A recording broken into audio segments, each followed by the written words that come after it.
إن الحمد لله نحمده ونستعينه ونستغفره ونعوذ بالله من شرور أنفسنا وسيئات أعمالنا من يهده الله فلا مضل له ومن يضلل فلا هادي له وأشهد أن لا إله إلا الله وحده لا شريك له وأشهد أن محمدا عبده ورسوله أما بعد فإن خير الكلام كلام الله وخير الهدي هدي محمد صلى الله عليه وسلم وشر الأمور محدثاتها وكل محدثة بدعة وكل بدعة ضلالة وكل ضلالة في النار أما بعد.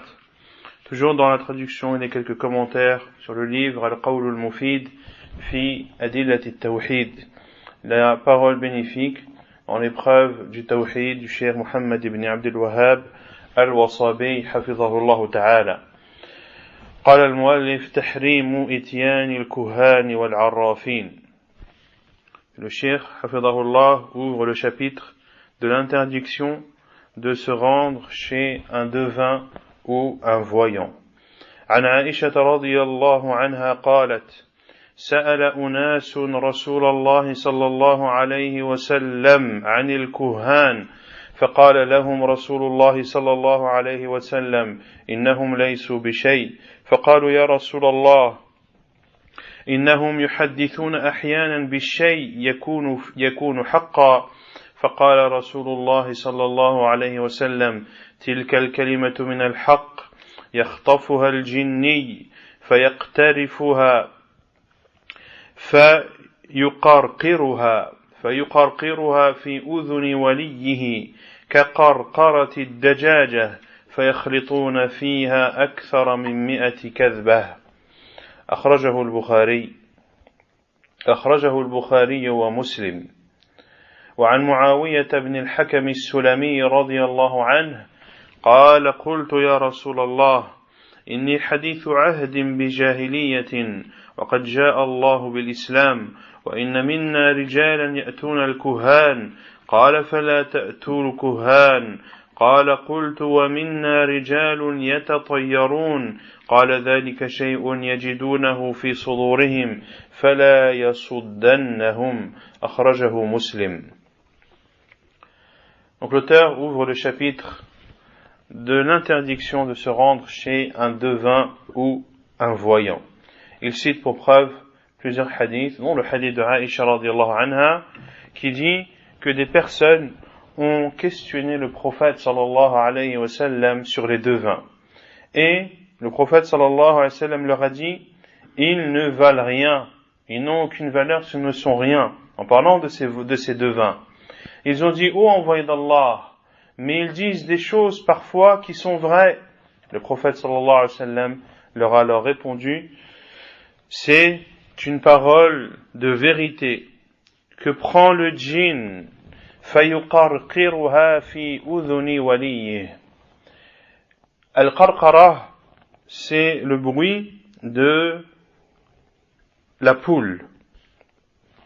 C'est le bruit de la poule, et ce que le prophète sallallahu alayhi wa sallam a voulu dire par cela, c'est que le djinn, lorsqu'il vole et lorsqu'il intercepte des paroles de vérité, il les intercepte où? Dans les cieux. Il les intercepte dans les cieux et Allah Azza wa Jalla les chasse à travers des étoiles de feu ou des pierres de feu ou des météorites de feu, et ainsi il s'enfuit.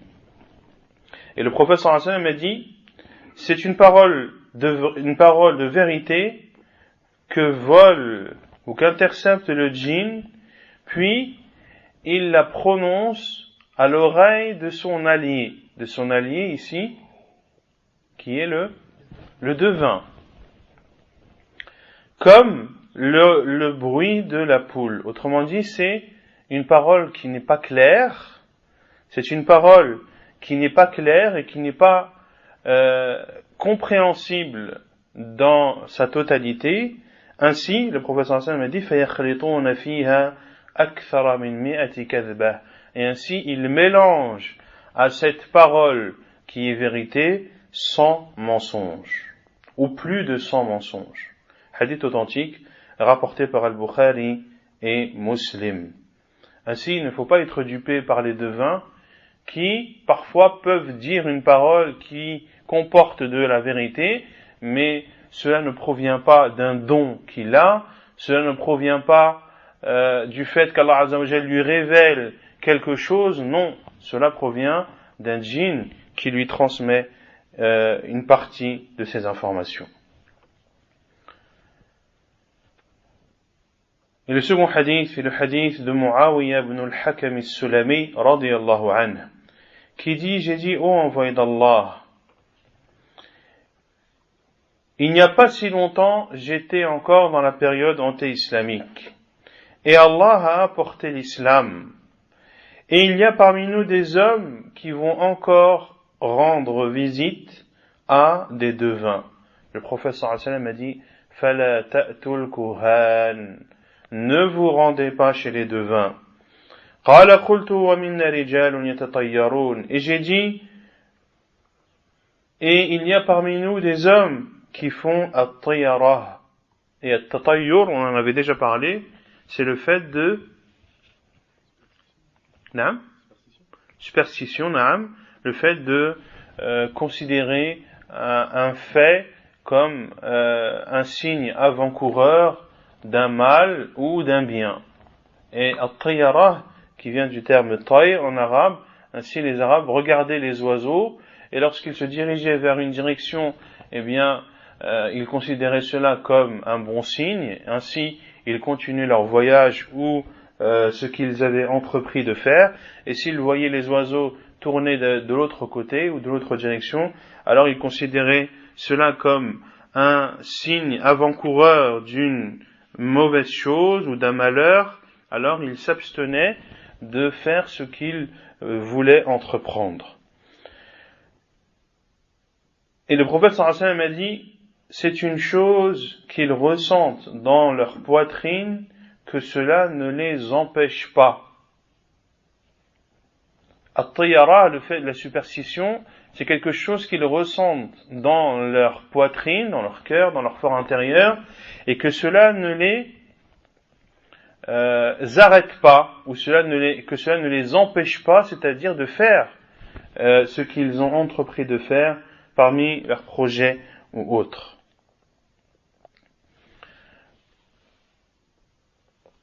Et ce hadith est entre autres rapporté par Abu Daoud également, et celui qui a expliqué Sunan Abi Daoud dans son livre Al-Awn al-Ma'boud a dit, يعني هذا وهم وهو هذا وهم ينشأ من نفوسهم ليس له تأثير في اجتلاب نفع أو ضر وإنما هو شيء يسوله الشيطان ويزينه حتى يعمل بقضيته ليجرهم بذلك إلى اعتقاد مؤثر غير الله تعالى وهو لا يحل باتفاق العلماء. Il dit rahimahullah, c'est-à-dire que cela est une croyance qu'ils ont ou un sentiment qu'ils ont à l'intérieur d'eux qui n'a pas d'effet sur le fait d'apporter un bien ou de repousser un mal. Et ce sentiment qu'ils ont, eh bien le diable l'embellit à l'intérieur d'eux et les pousse à agir à partir de ce sentiment qu'ils ont. Et ainsi considérer qu'une chose en dehors d'Allah subhanahu wa ta'ala a une influence sur les événements. Et ceci est interdit à l'unanimité des savants. Donc ça commence par un sentiment dans le cœur qui est embelli par le diable et qui va être traduit par des actes. Quels sont ces actes? C'est le fait d'abandonner une chose que tu avais l'intention d'entreprendre parce que tu as vu telle ou telle chose que tu considères comme un signe avant-coureur d'un malheur ou d'un bonheur, et ceci est interdit à l'unanimité des savants. Que cela ne les empêche pas, c'est-à-dire que la superstition ne les empêche pas et ne doit pas leur interdire de faire ce qu'ils ont entrepris de faire. وعن بعض أزواج النبي صلى الله عليه وسلم عن النبي صلى الله عليه وسلم قال من أتى عرافا فسأله عن شيء لم تقبل له صلاة 40 ليلة أخرجه مسلم في كتاب السلام. وعن أبي مسعود البدري رضي الله عنه قال نهى رسول الله صلى الله عليه وسلم عن ثمن الكلب ومهر البغي وحلوان الكاهن رواه البخاري ومسلم. Et selon certaines femmes du prophète sallallahu alayhi wa sallam, qui rapportent du prophète sallallahu alayhi wa sallam, qu'il a dit, celui qui se rend chez un voyant et le questionne sur une chose, alors sa prière ne sera pas acceptée pendant 40 nuits.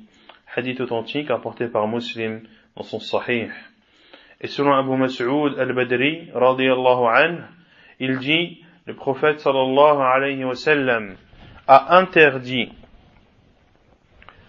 de prendre le prix du chien, c'est-à-dire de vendre un chien et de profiter du bénéfice de cette vente.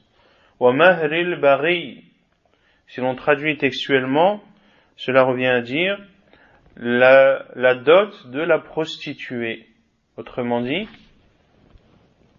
de payer une prostituée. Ceci est interdit. Wa hulwani al-kahin, et de rétribuer un devin, de donner une rétribution de l'argent ou autre à un devin en retour de ses soi-disant services. Tous ces hadiths prouvent l'interdiction de se rendre chez un devin ou chez un voyant. وعن ابن عمر رضي الله عنهما قال إن عمر انطلق مع النبي صلى الله عليه وسلم في رهط قبل ابن الصياد حتى وجدوه يلعب مع الصبيان عند أطم بني مغالة وقد قارب ابن صياد الحلم فلم يشعر حتى ضرب النبي صلى الله عليه وسلم بيده ثم قال لابن صياد تشهد أني رسول الله فنظر إليه ابن الصياد فقال أشهد أنك رسول الأميين فقال ابن صياد للنبي صلى الله عليه وسلم أتشهد أني رسول الله فرفضه وقال آمنت بالله وبرسله فقال له ماذا ترى قال ابن صياد يأتيني صادق وكاذب فقال النبي صلى الله عليه وسلم خلط عليك الأمر ثم قال له النبي صلى الله عليه وسلم إني قد خبأت لك خبيئا فقال ابن صياد هو الدخ فقال اخسأ فلن تعدو قدرك فقال عمر رضي الله عنه دعني يا رسول الله أضرب عنقه فقال النبي صلى الله عليه وسلم إن يكنه فلن تسلط عليه وإن لم يكنه فلا خير لك في قتله رواه البخاري ومسلم. وعن ابن مسعود رضي الله عنه قال كنا مع رسول الله صلى الله عليه وسلم فمررنا بصبيان فيهم ابن صياد ففر الصبيان وجلس ابن صياد فكأن رسول الله صلى الله عليه وسلم كره ذلك فقال له النبي صلى الله عليه وسلم تربت يداك أتشهد أني رسول الله فقال لا بل تشهد أني رسول الله فقال عمر بن الخطاب ذرني يا رسول الله حتى أقتله فقال رسول الله صلى الله عليه وسلم إن يكن الذي ترى فلن تستطيع قتله رواه مسلم. اخسأ أي اسكت صاغرا مطرودا فلن تعدو قدرك أي لن تجاوز كونك كاهنا ولن يبلغ قدرك أن تعلم الغيب من قبل الوحي ولا من قبيل الإلهام. Le cinquième hadith cité par le cheikh hafidhahullah est le hadith de Abdullah ibn Umar radiyallahu anhuma qui dit que Umar radiyallahu anhu est parti en compagnie du prophète sallallahu alayhi wa sallam dans un endroit en direction où se trouvait Ibn Sayyad. Et jusqu'à l'avoir trouvé alors qu'il s'amusait avec des enfants. Ibn Sayyad était un enfant parmi les Juifs. Et cet enfant avait, à son âge déjà, était considéré comme un devin qui informait, soi-disant, de choses en rapport avec l'invisible. Le prophète sallallahu alayhi wa sallam a entendu parler de cet enfant et a voulu le rencontrer pour voir son état et pour s'assurer qu'effectivement c'était où il se prétendait comme un devin ou un voyant. Ainsi il est parti en compagnie de Omar ibn al-Khattab radiyallahu anhu et ils ont trouvé Ibn Sayyad qui jouait avec des enfants. عند أطم بني مغالة. Al-Utum, c'est une sorte de forteresse. Certains disent c'est un palais.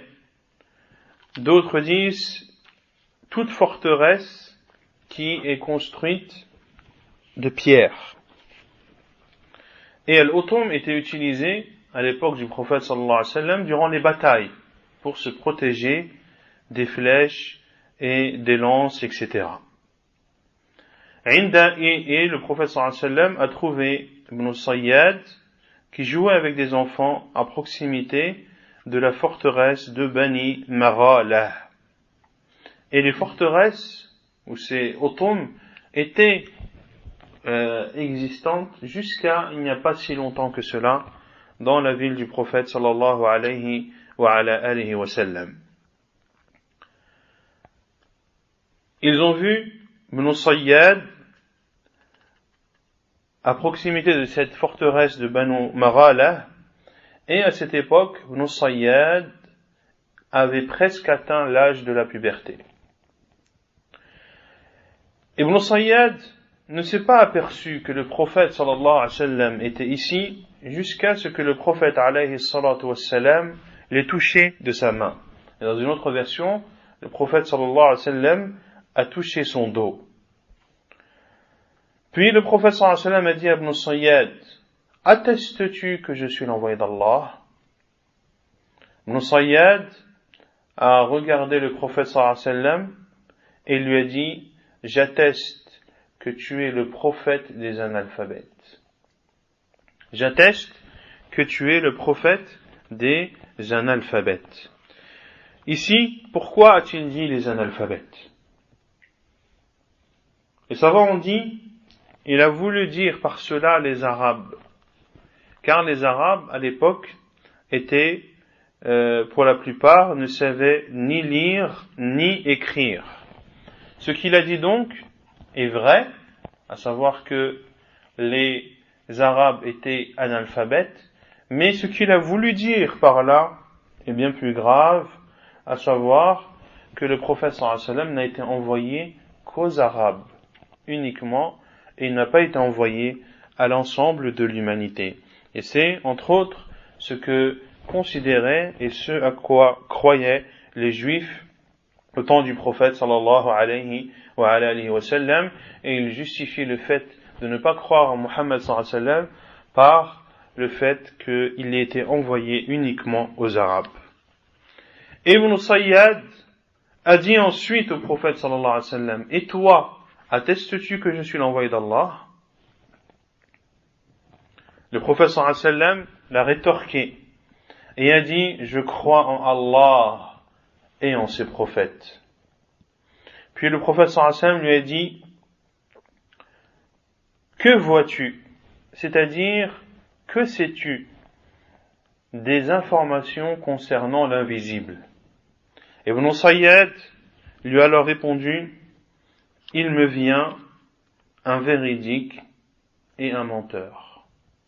Autrement dit, il me parvient à moi, parmi les informations de l'invisible, des choses qui sont vraies et des choses qui sont fausses. Et le prophète sallallahu alayhi wa sallam lui a alors dit, khulita alayka al-amr. Les choses t'ont été rendues troubles, mélangées et confuses. Puis le prophète sallallahu alayhi wa sallam lui a dit, inni qad khabba'tu laka khabi'a. Le prophète sallallahu alayhi wa sallam lui a alors dit, je cache en moi une chose. Monsieur le prophète sallallahu alayhi wa sallam le défiait Ibn Sayyad en lui disant, je suis actuellement en train de penser à une chose à l'intérieur de moi. Le prophète sallallahu alayhi wa sallam l'a défié en disant, dis-moi, je pense à une chose à l'intérieur de moi, dis-moi ce qu'elle est. Toi qui prétends être un devin, toi qui prétends connaître l'invisible.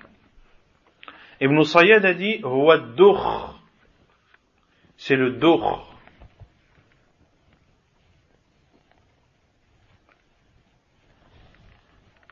C'est-à-dire la fumée.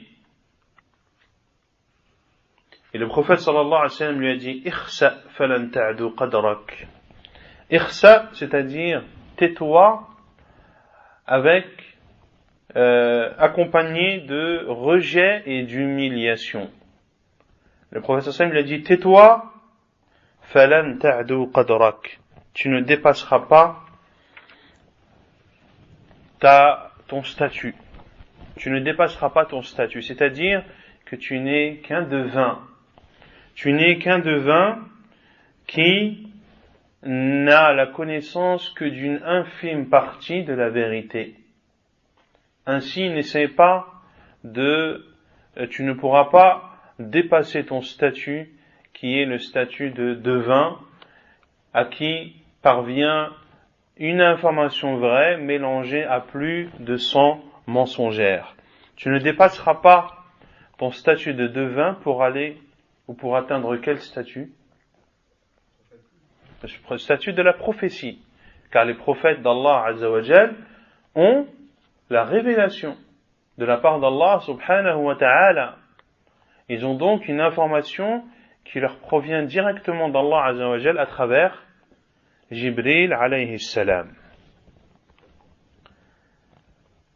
Et les savants ont dit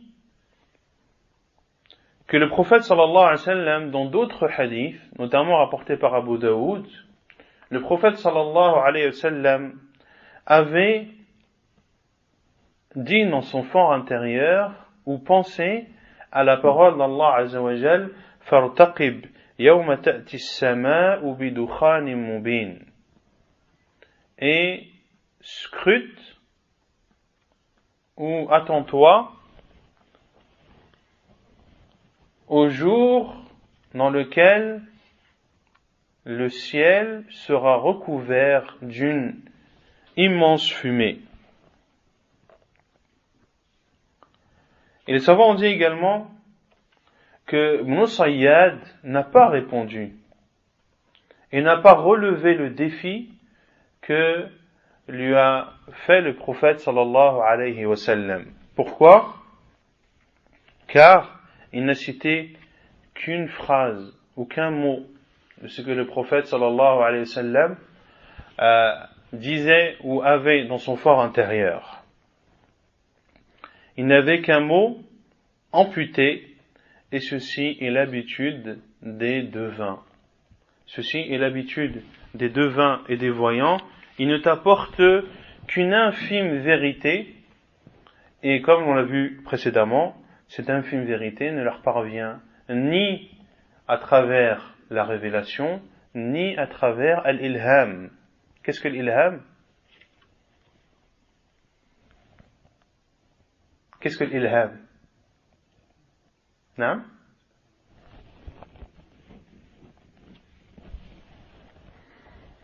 Qui connaît l'ilham?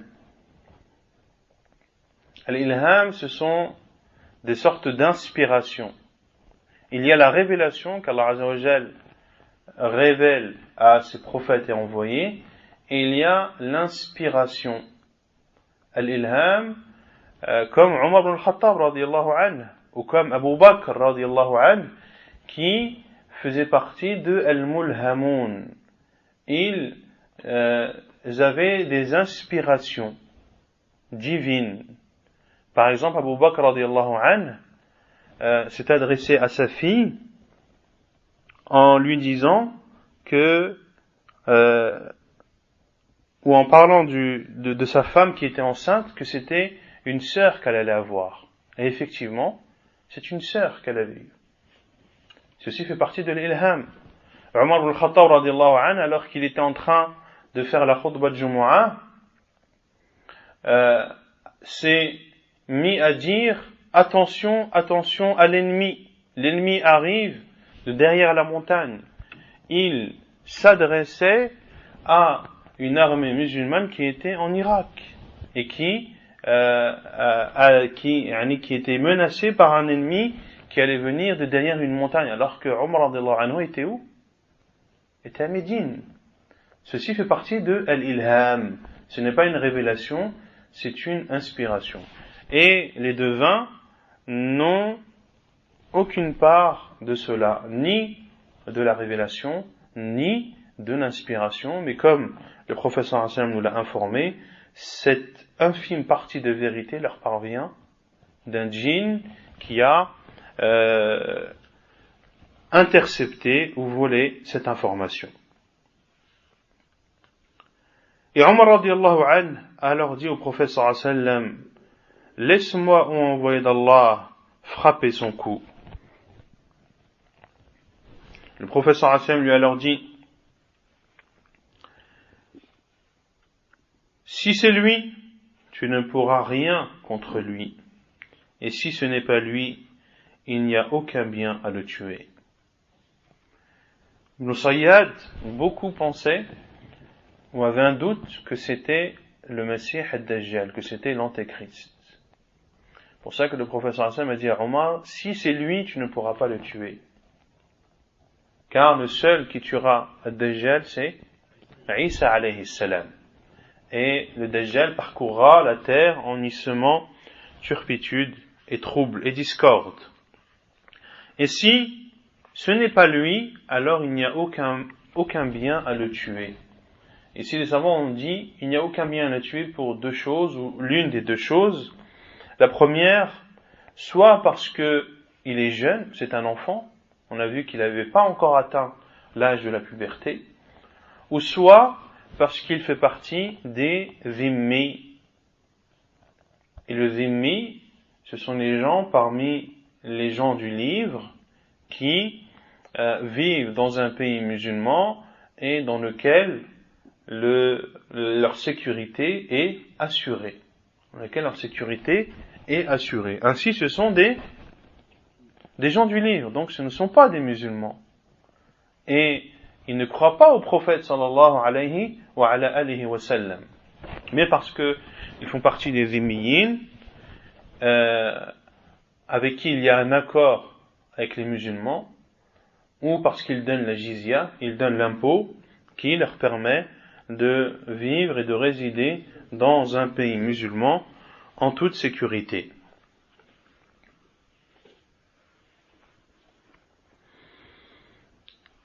Et le sixième hadith cité par le cheikh hafidahullah est le hadith d'Ibn Mas'ud radiyallahu anhu qui dit que nous étions avec le prophète sallallahu alayhi wa sallam et nous sommes passés à proximité d'enfants et parmi eux Ibn Sayyad. Les enfants sont partis et Ibn Sayyad est resté assis. Et comme si le prophète sallallahu alayhi wa sallam avait détesté cela, et le prophète sallallahu alayhi wa sallam lui a dit Taribat yadak, que tes mains touchent le sable, autrement dit, que tu sois pauvre. Atashhadu anni Rasulullah, attestes-tu que je suis l'envoyé d'Allah? Et il a dit non. Et toi, attestes-tu que je suis l'envoyé d'Allah? Omar radiyallahu anhu a alors dit, laisse-moi, ô envoyé d'Allah, laisse-moi le tuer. Le prophète sallallahu alayhi wa sallam a dit, in yakun alladhi tara falan tastati'a qatlah. Si c'est celui que tu crois, tu ne pourras pas le tuer. En parlant de Ad-Dajjal. Et il y a une divergence des savants sur Ibn Sayyad, était-il le faux messie ou non? Et l'avis le plus sûr, Wallahu a'lam, c'est que Ibn Sayyad n'était pas l'antéchrist, mais qu'il avait des caractéristiques de l'antéchrist.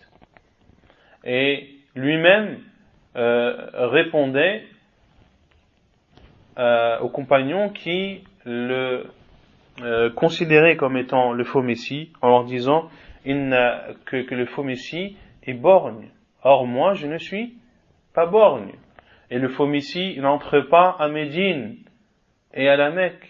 Et lui était où? À Médine. Donc mais malgré cela, il y avait une forte suspicion. Les compagnons du prophète sallallahu alayhi wa sallam, était-il le faux messie ou non? Et d'autres savants ont dit non, ce n'est pas le faux messie.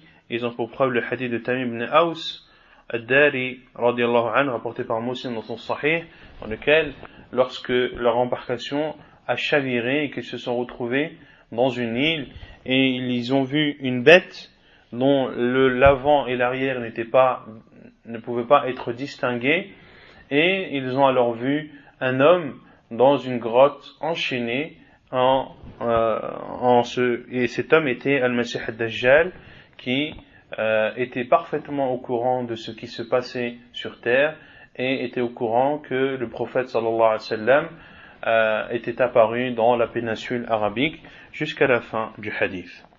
Et lorsque Tamim ibn Aus a raconté cela au prophète sallallahu alayhi wa sallam, eh bien le prophète sallallahu alayhi wa sallam a réuni ses compagnons et leur a raconté le récit que lui avait dit Tamim ibn Aus ad-Dari radiyallahu ta'ala anhu.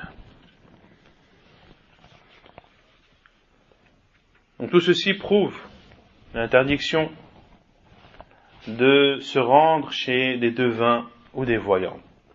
وعن أبي هريرة رضي الله عنه قال قال رسول الله صلى الله عليه وسلم من أتى عرافا أو كاهنا وصدقه بما يقول فقد كفر بما أنزل محمد رواه الحاكم وصححه ووافقه الذهبي والألباني رواه أبو داود وأحمد والترمذي وابن ماجه والبيهقي وابن الجارود والدارمي والطحاوي. Le septième hadith est le hadith d'Abu Hurayra radiyallahu anhu, qui dit que le prophète sallallahu alayhi wa sallam a dit: celui qui se rend chez un devin ou un voyant, puis le croit en ce qu'il a dit, il a alors mécru en ce qui a été révélé à Muhammad sallallahu alayhi wa sallam, à savoir le Coran. Il y a donc deux choses qu'il faut différencier. Celui qui se rend chez un devin, lui pose une question, sans croire à ses paroles, ses prières ne sont pas acceptées pendant 40 nuits. Et celui qui se rend chez un devin, qui le questionne et qui croit en ce qu'il lui a dit, il a alors mécru au Coran. Wal'iyadhu billah. قلت الكاهن هو الذي يخبر الناس عن أشياء غيبية لم تقع بعد كمهدي أمين الكاهن وغيره، وكذا الذين يخبرون عما في الضمير وقد علمت تحريم إتيانهم وأنهم ليسوا على شيء بل هم على باطل. الشيخ الوصابي حفظه الله donne des définitions. Tout d'abord, il donne la définition du devin. Il dit que le devin, c'est celui qui informe les gens sur des choses en rapport avec l'invisible, qui n'ont pas encore eu lieu, comme Mahdi Amin, le devin et autres. Mahdi Amin qui était un devin connu au Yémen, et c'est pour cela que le cheikh le cite, car le cheikh Hafidahullah est du Yémen. Ainsi également ceux qui informent les gens de ce qu'ils ont ou de ce qu'ils disent dans leur fort intérieur. Et tu sais désormais l'interdiction de se rendre chez eux et qu'ils ne valent rien, bien au contraire, ils sont dans le faux. Al-Arraf هو الذي يعرف الناس بموضع الضالة أو السرقة أو غيرهما مما قد وقع وخفي على الناس أمره فيأتون إلى هذا العراف فيخبرهم بموضع السحر أو الضالة أو السرقة أو اسم السارق أو الساحر أو غير ذلك من الأمور التي قد وقعت وخفيت عليهم وقد علمت أيضا تحريم إتيانهم وأن الله لا يقبل ممن أتاهم وسألهم صلاة 40 ليلة عقوبة ما اقترفوه من جريمة إتيانهم الكهان أو العرافين نعوذ بالله من الضلال بعد الهدى. Et le voyant, c'est celui qui montre aux gens l'endroit dans lequel se trouve un objet égaré ou une chose volée ou autre qui a échappé aux gens. Ils vont donc chez ces voyants qui leur informent de l'endroit dans lequel se trouve la sorcellerie ou l'endroit dans lequel se trouve l'objet perdu ou l'endroit dans lequel se trouve l'objet volé, ou de leur informer du nom du voleur, ou du sorcier, ou autre chose qui ont eu lieu et qui ont échappé aux gens, ou qui ne sont pas accessibles aux gens. Et tu sais également l'interdiction de se rendre chez eux, et qu'Allah subhanahu wa ta'ala n'accepte pas la prière pendant 40 nuits pour toute personne qui se rend chez eux et qui les questionne. Ceci en guise de punition de ce qu'ils ont fait comme crime de se rendre chez les devins ou les voyants. Nous demandons la protection d'Allah contre l'égarement après avoir été guidés. قالت اللجنة الدائمة الكاهن من يزعم أنه يعلم المغيبات أو يعلم ما في الضمير وأكثر ما يكون ذلك ممن ينظرون في النجوم لمعرفة الحوادث أو يستخدمون من يسترقون السمع من شياطين الجن ومثل هذا من يخط في الرمل وينظر في الفنجاد أو في الكف ومن يفتح الكتاب زعما منهم أنهم يعرفون بذلك الغيب وهم كفار لزعمهم أنهم شاركوا الله في صفة من صفاته الخاصة به وهي علم الغيب ولتكذيبهم بقوله تعالى قل لا يعلم من في السماوات والأرض الغيب إلا الله وما يشعرون أيان يبعثون وبقوله عالم الغيب فلا يظهر على غيبه أحدا إلا من ارتضى من رسول فإنه يسلك من بين يديه ومن خلفه رصدا وقوله وعنده مفاتح الغيب لا يعلمها إلا هو ومن أتاه وصدقه بما يقول من الكهانة فهو كافر أيضا لما رواه أبو داود من حديث أبي هريرة رضي الله عنه أن النبي صلى الله عليه وسلم قال من أتى كاهنا فصدقه بما يقول فقد كفر بما أنزل على محمد صلى الله عليه وسلم ولما رواه أصحاب السنن والحاكم وصححه عن أبي هريرة رضي الله عنه أن النبي صلى الله عليه وسلم قال من أتى عرافا أو كاهنا وصدقه بما يقول فقد كفر بما أنزل على محمد إلى غير ذلك من الأحاديث في كفر العرافين والكهان ومن صدقهم وهؤلاء لا تجوز الصلاة وراءهم ولا تصح وعلى من صلى وراءهم وهو يعلم أن يستغفر الله ويعيدها. Al-Lajna Da'imah, le comité permanent des savants d'Arabie Saoudite. On dit, ou a dit, le devin, c'est celui qui prétend connaître l'invisible, ou connaître ce qu'il y a dans le fort intérieur. Et la plupart de ceux-là de ces devins regarde dans les étoiles pour connaître les événements, ou utilisent les services, ou font travailler parmi les démons parmi les djinns, qui vont voler et qui vont intercepter les informations du ciel.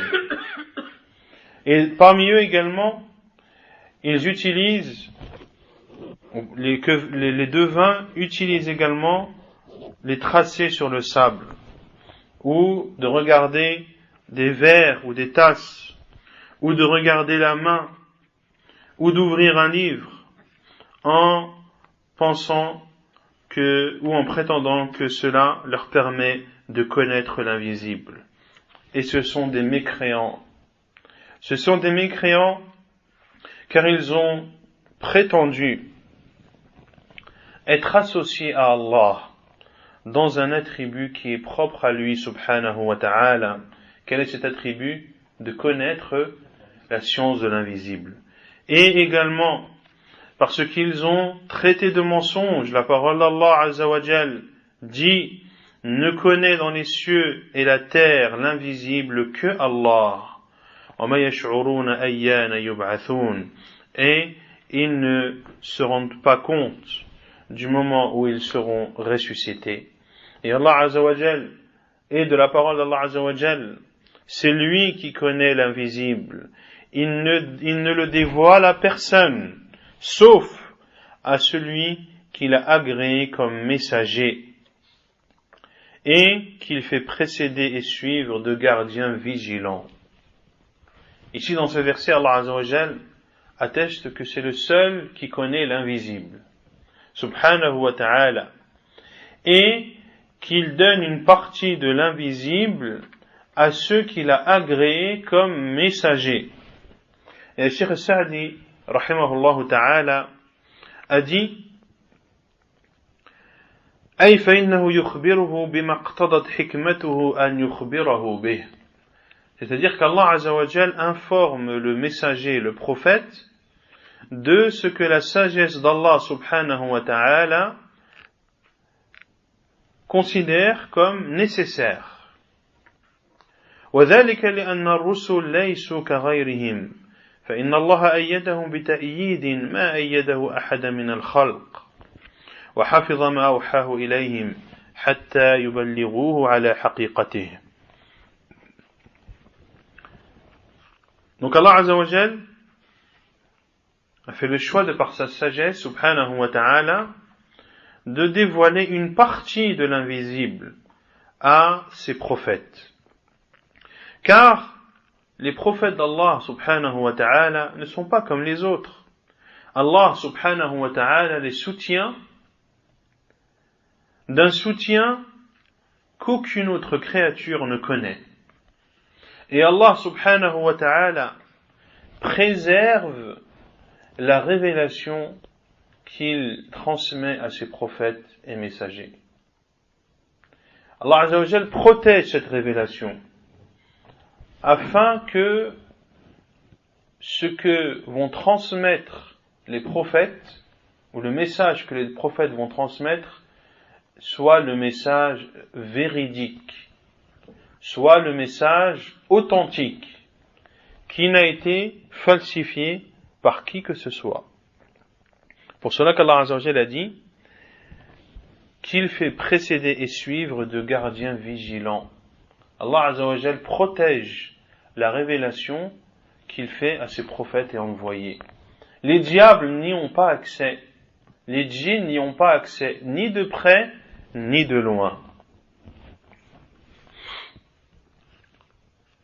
وقوله وقال الشيخ الوصابي, et également il traite de mensonge la parole d'Allah Azza wa Jal, et c'est lui qui détient les clés de l'invisible. La ya'lamuha illa hu, personne ne les connaît sauf lui. Ainsi, le comité permanent dit: celui donc qui se rend chez un devin et croit en ce qu'il a dit c'est alors un mécréant.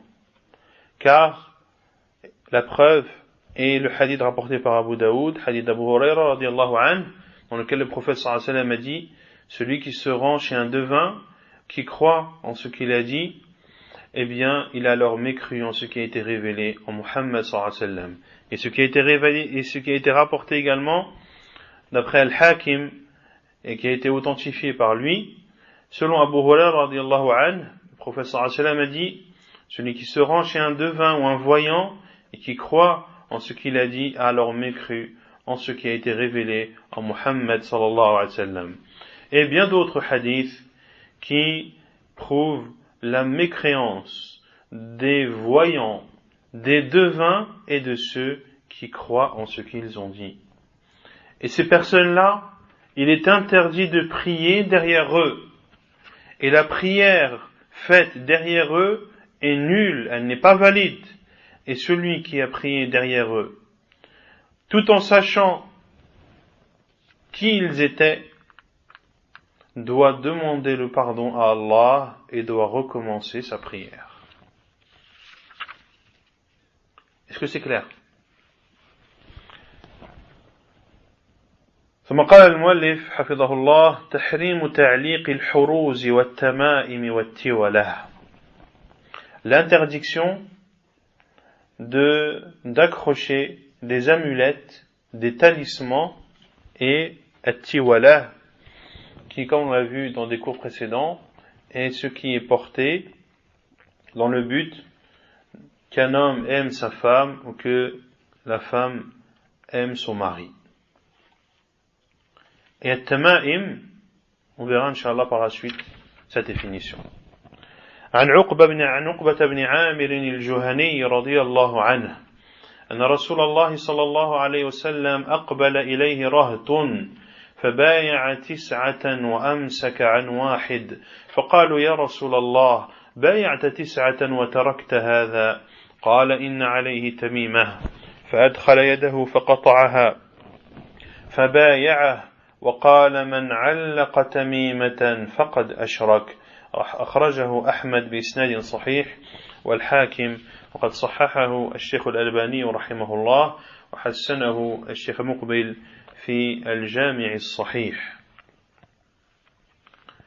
وعن عباد بن تميم أن أبا بشير الأنصاري رضي الله عنه أخبره أنه كان مع رسول الله صلى الله عليه وسلم في بعض أسفاره، قال: فأرسل رسول الله صلى الله عليه وسلم رسولا: لا تبقين في رقبة بعير قلادة من وتر أو قلادة إلا قطعت. أخرجه البخاري في الجهاد ومسلم في اللباس، وزاد قال مالك: أرى ذلك من العين.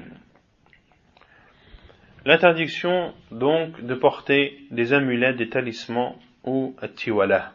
Premier hadith qui prouve l'interdiction est le hadith de Uqba ibn Amir al-Juhani radiyallahu anhu, qui dit qu'une horte de personnes, ar-raht, qui sont entre 9 et 10 hommes, sont venus vers le prophète sallallahu alayhi wa sallam pour lui prêter allégeance. Et le prophète sallallahu alayhi wa sallam a prêté allégeance à 9 d'entre eux et s'est abstenu de prêter allégeance à un. Ils ont dit: ô envoyé d'Allah, tu as prêté allégeance aux 7 et tu as délaissé celui-ci. Et le prophète sallallahu alayhi wa sallam a dit: il a une amulette, ou il a un talisman.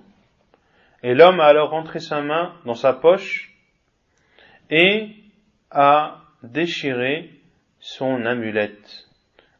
Après avoir fait cela, le prophète sallallahu alayhi wa sallam lui a alors fait le pacte d'allégeance, ou a accepté le pacte d'allégeance, et il a dit sallallahu alayhi wa sallam: celui qui porte un talisman a alors associé.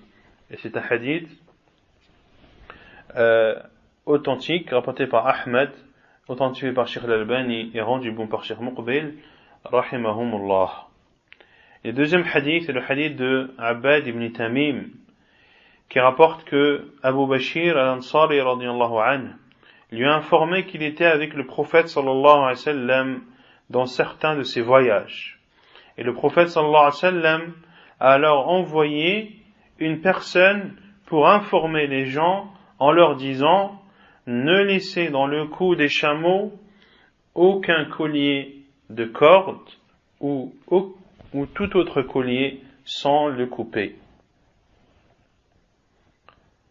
Ici, le prophète sallallahu alayhi wa sallam a ordonné de ne pas laisser de collier autour du cou d'un chameau. Pourquoi ici le prophète sallallahu alayhi wa sallam a cité le chameau? Les savants ont dit car c'était le plus courant. Un collier de corde. Ici, al-watar, c'est l'arc, mais ce qui est voulu ici, c'est la corde de l'arc. Et à l'époque, ils considéraient la corde de l'arc qui avait servi dans le combat comme étant protectrice contre le mauvais œil. Et tout autre collier qui est porté dans le but de se protéger du mauvais œil, le prophète sallallahu alayhi wa sallam a ordonné de couper et d'arracher tout cela.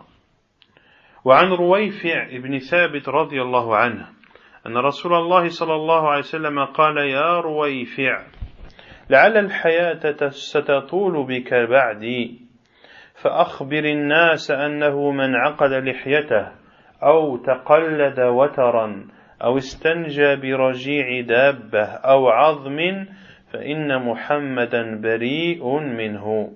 أخرجه النسائي بإسناد صحيح وأحمد وأبو داود وكذا صححه شيخنا الألباني رحمه الله تعالى.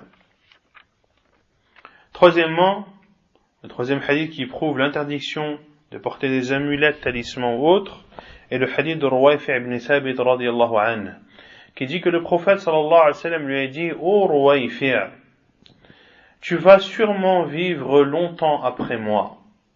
Informe donc les gens en leur disant que celui qui fait un nœud avec sa barbe, ou qui porte un collier ou qui porte une corde, ou qui se nettoie avec des excréments d'animaux ou des os, informe-les que Muhammad se désavoue d'eux. Informe-les que Muhammad se désavoue d'eux. Ici, 3 choses ou 4 choses que le prophète sallallahu alayhi wa sallam a interdit, et que celui qui les fait, le prophète sallallahu alayhi wa sallam, se désavoue d'eux. La première est de faire des nœuds avec sa barbe. Certains savants ont dit car, à l'époque, ils faisaient des nœuds avec leur barbe pendant le combat, et ceci en guise d'ostentation et d'orgueil. Et de porter un collier de corde, une corde en collier, autrement dit un talisman ou une amulette, ou bien de se nettoyer après avoir fait ses besoins avec des excréments d'animaux. Excréments d'animaux. Comment se nettoyer avec des excréments d'animaux? Comment? Non. Lorsqu'ils sont secs et durs. Lorsqu'ils sont secs et durs. Ou avec leurs os. Et la sagesse dans cela est que c'est la nourriture de nos frères parmi les djinns. فَإِنَّهُ طَعَامُ إِخْوَانِكُمْ, comme l'a dit le prophète sallallahu alayhi wa sallam, car c'est la nourriture de vos frères parmi les djinns. Ce sont les 4 choses qu'a interdit le prophète sallallahu alayhi wa sallam. وعن عبد الله بن مسعود رضي الله عنه قال قال رسول الله صلى الله عليه وسلم إن الرقى والتمائم والتول شرك. رواه أبو داود وحسنه الشيخ مقبل وعزاه إلى الحاكم وصححه الشيخ الألباني رحمه الله وكذا صححه الحاكم ووافقه الذهبي والحديث رواه ابن ماجه وأحمد الطبراني وابن حبان والبيهقي. Et selon Abdullah ibn Mas'ud radiyallahu anhu, le prophète sallallahu alayhi wa sallam a dit Inna ar-ruqa, les incantations, wat-tama'im, les talismans, wat-tiwala, ce qu'on a expliqué tout à l'heure, ce qui est porté dans le but qu'un homme aime sa femme ou que la femme aime son homme, tout ceci fait partie du polythéisme. Shirkun. Et ici, ar-ruqa, les incantations, qui sont voulues dans ce hadith, ce sont les incantations qui comportent du shirk, et non pas les incantations qui sont, dont les termes sont des versets du Coran ou des invocations que nous a enseigné le prophète sallallahu alayhi wa sallam. Et les incantations, ce sont des paroles que tu dis dans le but de guérir et de soigner. Ar-ruqya, et ar-ruqa, c'est le pluriel de ruqa, de ruqya, c'est-à-dire le fait de lire dans le but de guérir une personne. Si ce que tu lis est du Coran, si ce que tu lis sont des invocations que nous a enseigné le prophète sallallahu alayhi wa sallam pour guérir, alors cela est autorisé. Si par contre ce sont des paroles incompréhensibles, si ce sont ni du Coran, ni des invocations que nous a enseigné le prophète sallallahu alayhi wa sallam, mais des paroles bizarres, dans une langue bizarre, en utilisant des termes inconnus, alors cela est considéré comme du shirk wal-'iyadhu billah. قلت يؤخذ من هذه الأحاديث تحريم تعليق الحروز والتمائم وسواء كان تعليقها في إنسان أو حيوان أو سيارة أو بيت أو دكان أو شجرة أو غير ذلك وسواء كان هذا المعلق عظما أو قرنا أو نعلا أو شعرا أو حلتيتا أو فارعة أو وترا أو حديد أو وترا أو حديدا أو صفرا أو تميمة أو غير ذلك إذ الكل اعتماد على غير الله وركون على غير الله واعتقاد في غير الله والتفات إلى غير الله ووثوق بغير الله وهذا شرك بالله كما في الحديث النبوي الشريف من علق تميمة فقد أشرك. Et le cheikh hafidahullah dit, et nous retenons de tous ces hadiths l'interdiction de porter des talismans ou des amulettes. Que ces choses, c'est-à-dire que ces talismans et amulettes, soient posés ou soient portés par un être humain ou par un animal, ou qu'elles soient suspendues dans une voiture ou dans une maison ou dans un local commercial ou dans un arbre ou toute autre chose, et que ce qui est suspendu soit un os, une corne, une chaussure, une sandale, un cheveu, hiltitan. Al-hiltit, c'est la résine qui est présente à l'intérieur d'un arbre, et cette résine a des vertus médicamenteuses, et certains utilisent cette résine comme moyen de préserver du mauvais œil. Aw fari'a, qui est également une résine semblable, aw watran, ou une corde, ou du fer, ou du cuivre, ou un talisman, ou autre. Pourquoi? Car tout ceci fait en sorte que l'on s'en remette à autre qu'Allah, et qu'on revienne à autre qu'Allah, et tout ceci fait en sorte que l'on croit à autre qu'Allah, et que l'on se dirige vers autre qu'Allah, et que l'on place notre confiance à autre qu'Allah, tout ceci est du polythéisme et de l'association à Allah subhanahu wa ta'ala, comme cela est clairement cité dans le hadith du prophète sallallahu alayhi wa sallam, Man allaqa tamimatan faqad ashrak, celui qui porte un talisman a alors associé. ونكتفي بهذا القدر وسبحانك اللهم وبحمدك أشهد أن لا إله إلا أنت أستغفرك وأتوب إليك.